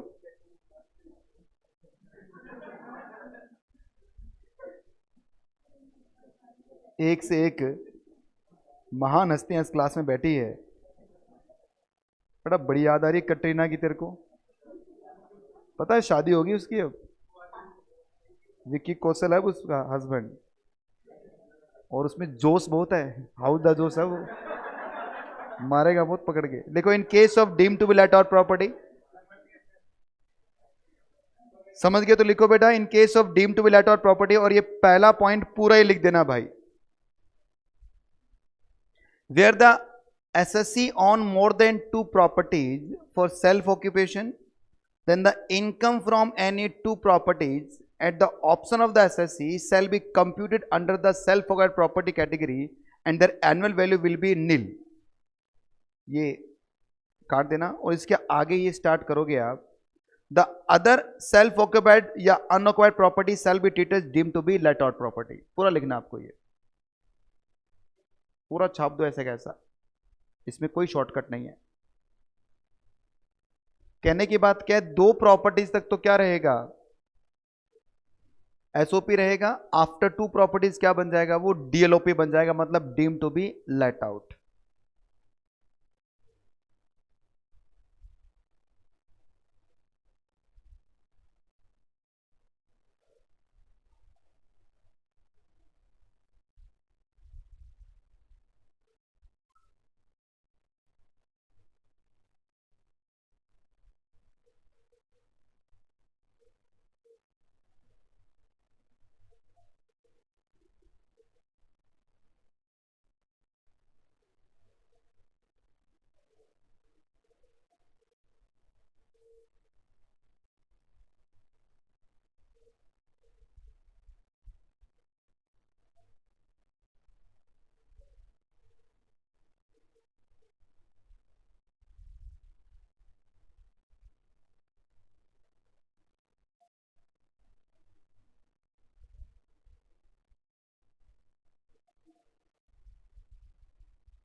हो गया।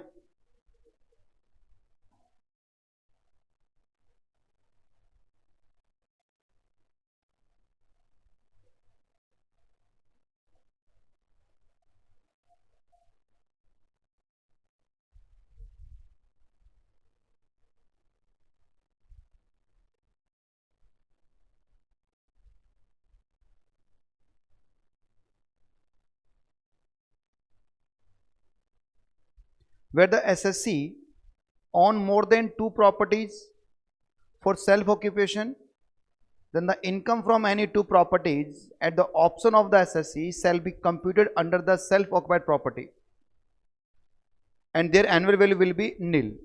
and the other self acquired properties, unacquired properties shall be treated as the deemed to be let out properties. तो वो क्या बन जाएंगी बच्चों, deemed to be let out बन जाएगी. ये प्रॉपर्टी नंबर कौन सा लिख रहे हैं अपन,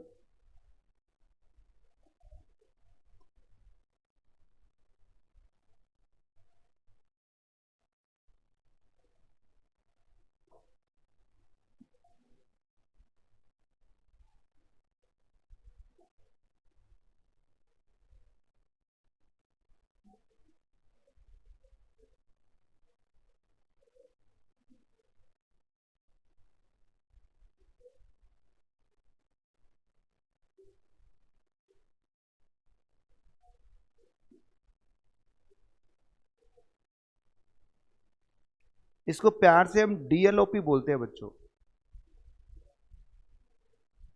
deem to be let out property, DLOP. एक होता है एलओपी लेट आउट प्रॉपर्टी, एक होता है एसओपी सेल्फ एक्वायर्ड प्रॉपर्टी. तो इसका एनईवी क्या होगा,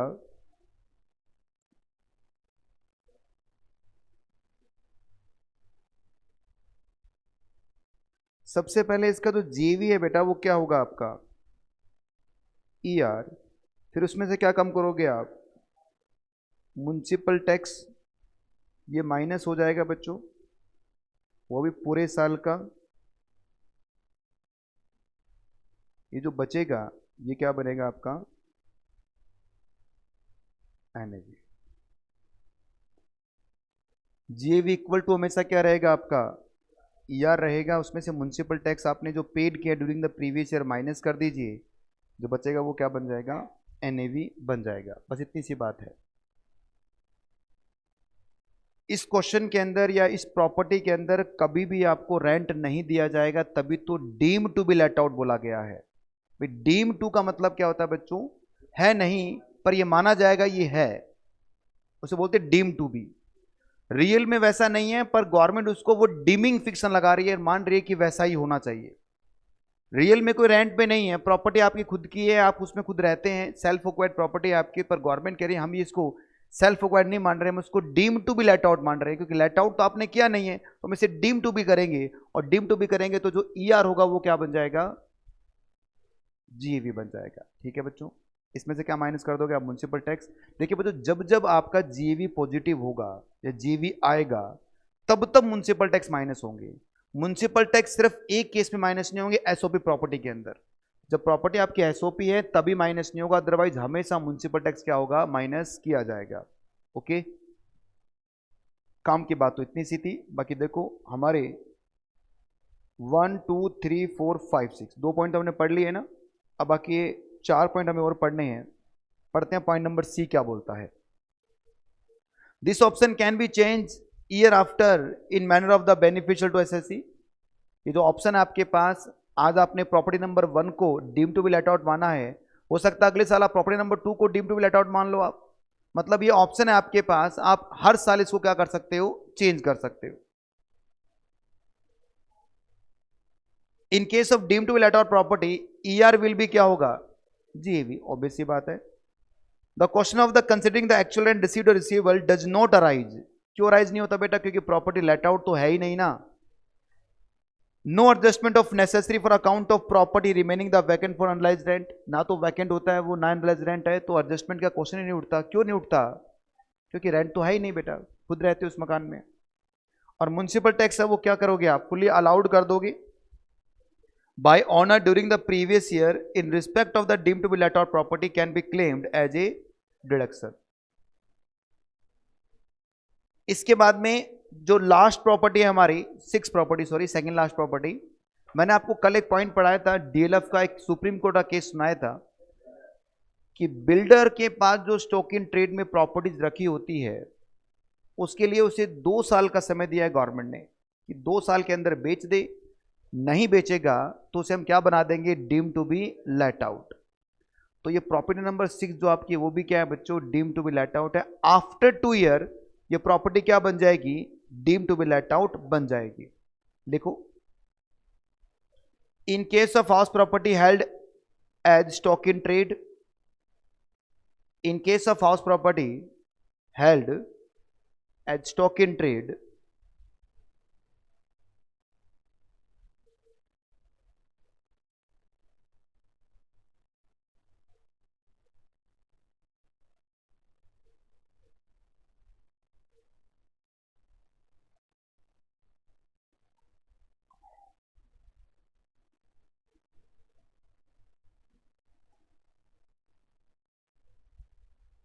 after 2 year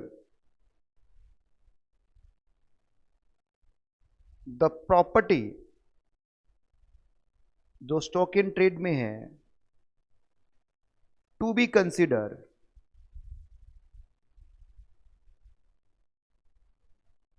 as deem to be let out.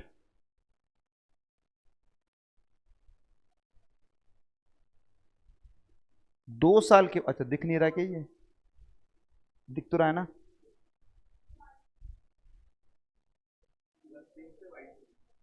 अब तो हो गया यार, मैं बोल देता हूं ना। आफ्टर 2 year द प्रॉपर्टी मतलब stock in trade to be consider as deem to be let out. और deem to be let out का कैलकुलेशन तो मैंने आपको बताया ही है, प्रॉपर्टी नंबर 5 में वैसा का वैसा कैलकुलेशन किया जाएगा। ठीक है, हटा दूं। अब आइए लास्ट प्रॉपर्टी पर, लिख ले।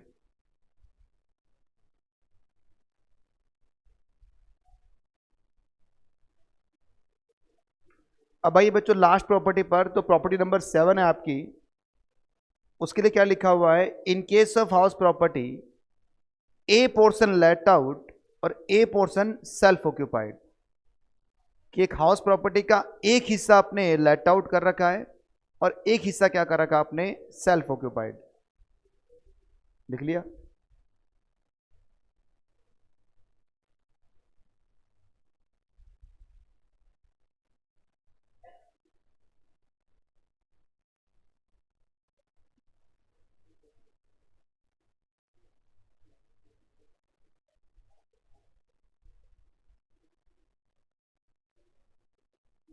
तो इसमें आप क्या करेंगे, सीधा सा एक डायग्राम बनाएंगे इस तरह से। ये तो दिखाई दे रहा है ना, या वाइट से लिखूं इसमें?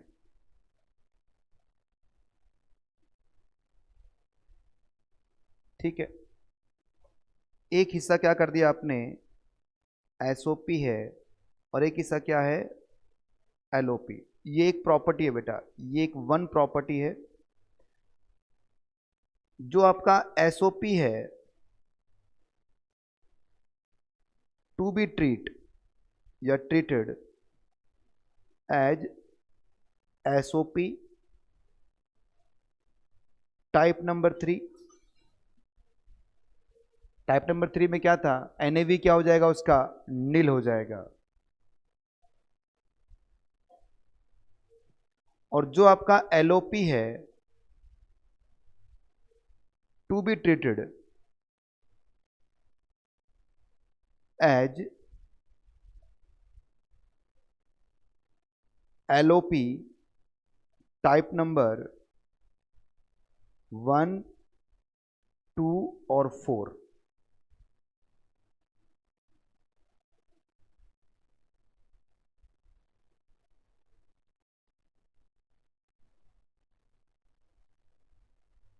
देखो, ER is not given separately.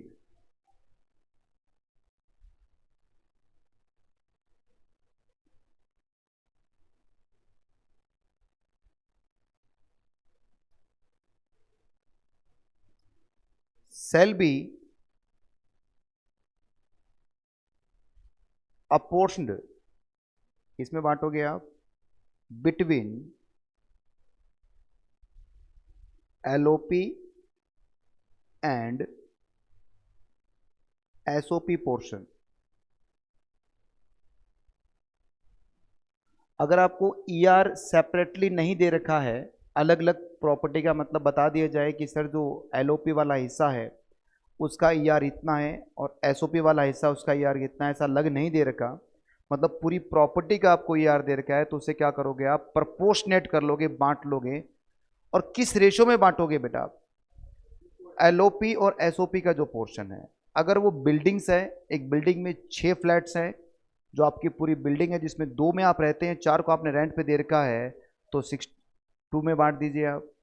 अगर उसमें बता रखा है कि सर 80% आपने सेल्फ ऑक्यूपाइड कर रखा है, 20% आपने लेट आउट कर रखा है, तो 80-60 में बांट दीजिए आप। फ्लोर इंडेक्स एरिया बता रखा है आपको, तो फ्लोर इंडेक्स एरिया में बांट दीजिए आप। मतलब जो भी आपको रीजनेबल बेस आपको दिया हुआ, उस रीजनेबल बेस पर क्या करेंगे आप? उसको बांट लेंगे आप। ठीक है। म्युनिसिपल टैक्स के लिए भी इसके आगे ऐसे करो, लिख दो आगे म्युनिसिपल टैक्स भी, एमटी भी लिख दो इसके आगे, म्युनिसिपल टैक्स। सेम बात रहेगी, म्युनिसिपल टैक्स भी अगर आपको सेपरेटली नहीं दे रखा है अलग अलग प्रॉपर्टी का, क्योंकि SOP property municipal tax minus होता नहीं है भाई, किसमें से माइनस होता है, सिर्फ एलओपी प्रॉपर्टी में से माइनस होता है, तो उसमें से आप माइनस कर देंगे। बताइए, हटा दो बेटा इसको, लिख लिया सबने। चलो भाई जल्दी सब क्विक रिवीजन करते हैं, हमारे पास टोटल कितनी प्रॉपर्टी बन के आ गई थी, 7 प्रॉपर्टी। तो इन 7 प्रॉपर्टी का हम रिवीजन करने वाले हैं बच्चों, वन बाय वन। बताओ, सबसे पहली प्रॉपर्टी है टाइप, सामने देखिए मत देखिए कॉपी वगैरह में, प्रॉपर्टी टाइप नंबर 1। प्रॉपर्टी 1 जो आपकी है वो आप through out the previous year क्या किया आपने, लेट आउट किया है।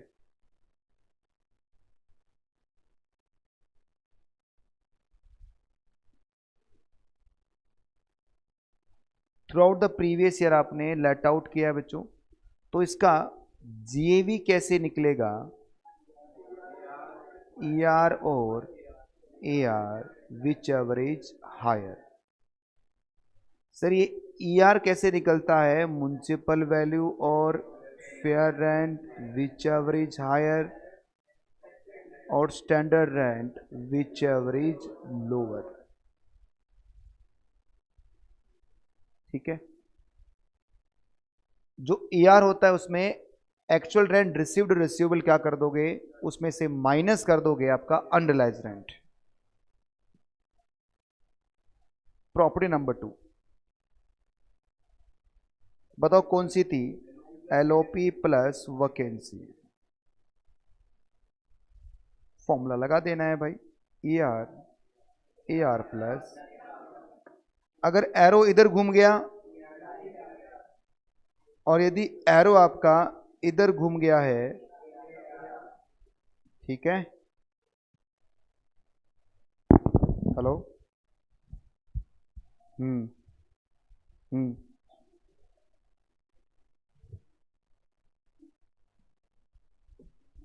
हो गया,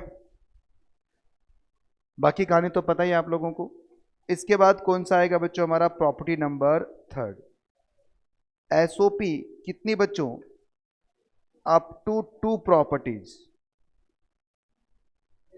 एनएवी क्या हो जाएगा, नील, और एक्सेस ऑफ 2 या आफ्टर 2 में क्या आएगा बच्चों, ये प्रॉपर्टी नंबर 5 बन जाएगा और ये डीएलओपी बन जाएगा। फिर प्रॉपर्टी नंबर 4 क्या था, एसओपी प्लस एलओपी। बताओ भाई क्या फॉर्मूला निकल के आ रहा है एसओपी प्लस एलओपी का, कि सर यहां पर ईआर और एआर विच एवरेज हायर ही देखना है, पर ईआर आपका फुल ईयर का आएगा और ये होगा आपका लेट आउट पीरियड का। प्रॉपर्टी 5 यहां कवर कर ही ली हमने, और प्रॉपर्टी जो 6 होती है बच्चों वो भी क्या होती है आपकी, डीएलओपी होती है। ये बात किसी ने स्टॉक इन ट्रेड वाले की बात कर रहे हैं कि अगर स्टॉक इन ट्रेड में 2 साल के बाद वाला होगा तो किस में आ जाएगा वो। अब बचा हमारा प्रॉपर्टी नंबर 7, ये तो है बंटवारा। बंटवारा कर दीजिए बच्चों, जितना आपका प्रपोर्शन, एक प्रपोर्शन में खुद रहते हैं, एक में लेट आउट कर रखा है, तो जो आपका लेट आउट वाला है उसको लेट आउट मान के सोल्व कर दो, और जो आपका सेल्फ ऑक्यूपाइड वाला है उसको सेल्फ आउट मानकर सोल्व कर दो। अगर आपको अलग अलग खर्चे नहीं दे रखे, अलग अलग वैल्यूज नहीं दे रखी, तो प्रपोर्शनेट कर देना इनके बीच में, जो भी इनका रीजनेबल बेस होगा उस रीजनेबल बेस के ऊपर क्या करोगे आप, इसे बांट लोगे। बताओ ऐसी कोई प्रॉपर्टी जो आपको पल्ले ना पड़ी हो। बढ़े आगे अब,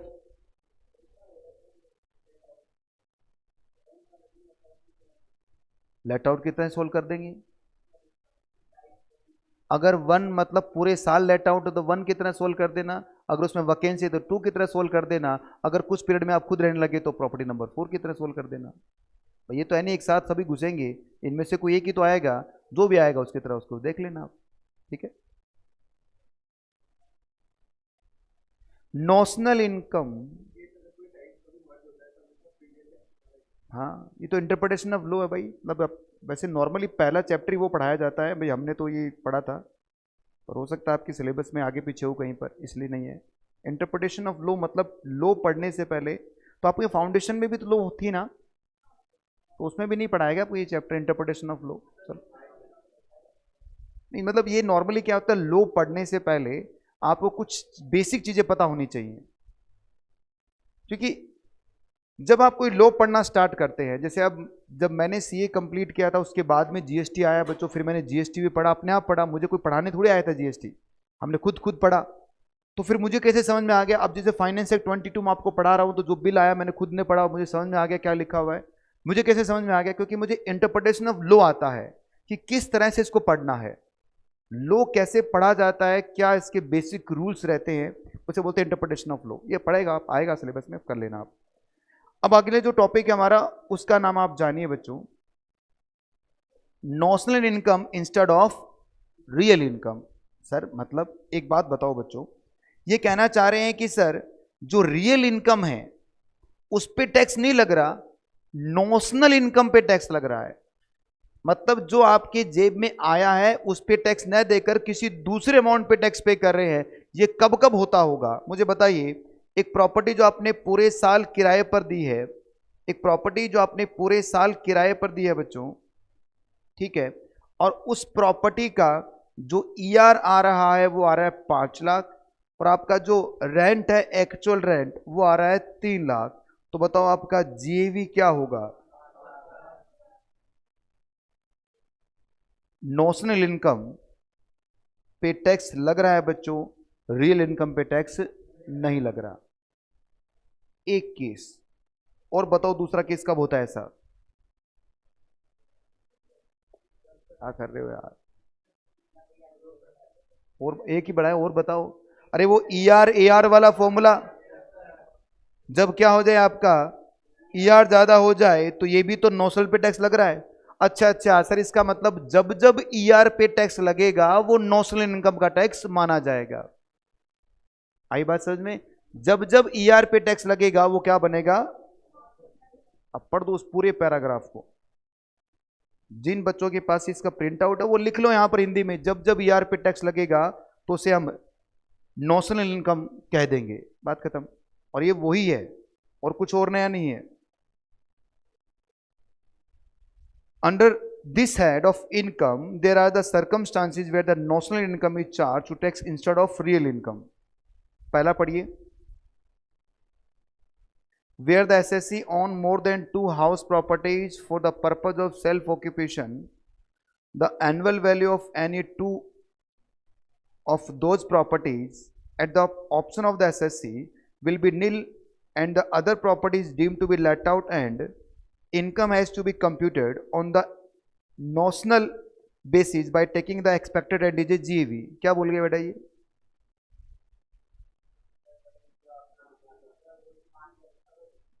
अरे क्या बोल गए ये प्रॉपर्टी नंबर 5 बोल गए, और क्या बोल गए, क्या कर रहा है यार। 2 साल वाला कौन सा, दो प्रॉपर्टी वाला। एसओपी आपके पास 2 से ज्यादा होगी तो तीसरी चौथी पांचवी क्या बन जाएगी आपकी, डीएलओपी बन जाएगी। और डीएलओपी का ईआरई क्या होता है, जीएवी होता है। ये लिखा है इस पॉइंट में। क्या थक गए क्या पढ़ते पढ़ते, नहीं छोड़ देता हूं पहले क्लास भाई, अपने कोई दिक्कत नहीं है। देखिए बेटा, हमेशा याद रखना, जब पढ़ने का मन नहीं करे तब किताबें बंद कर दिया करो।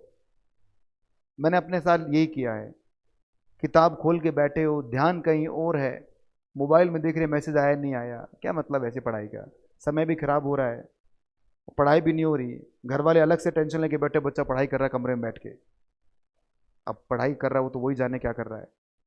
इसलिए जब आपका मन नहीं है पढ़ने का, उसे स्वीकार करो कि मेरा मन नहीं है यार, किताब बंद करके रख दो, खेलो, गाने सुनो, टीवी देखो, गेम खेलो मोबाइल पर।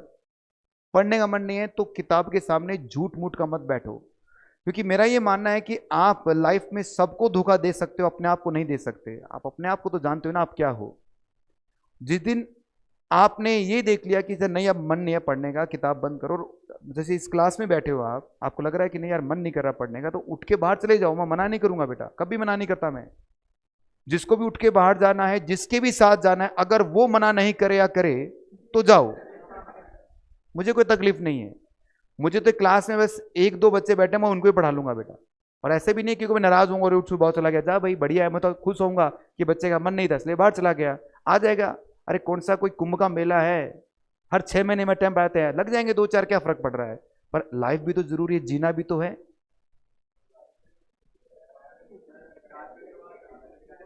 सर आप कहना क्या चाह रहे हो सर आप? देखिए अगर मन नहीं करेगा तो फिर आप दो तीन अटेम्प्ट तो फिर उसके लिए भी तैयार रहो। आप सोचते हैं कि सर मौज मस्ती भी कर लें और हमें डिग्री भी मिल जाए, दोनों चीजें बेटा इम्पॉसिबल है, ये मतलब दोनों ऐसे हैं। आप नहीं कर, आपको पढ़ना पड़ेगा भाई, सीए करना है तो पढ़ना पड़ेगा। बिना पढ़ाई के आप सीए नहीं बन सकते। दूसरा पढ़ के बताओ अब, बनो CA.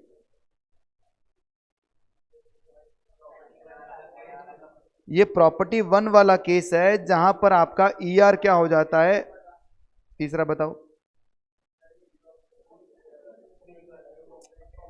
Property number, in case of let out property which is vacant for the part of the year, actual rent received and receivable for the let out period less than the expected rent, the whole of the property not owning to vacancy, then ER will be whole of the taken of GAV। मतलब वो ER AR plus VR में ये ज्यादा हो जाए।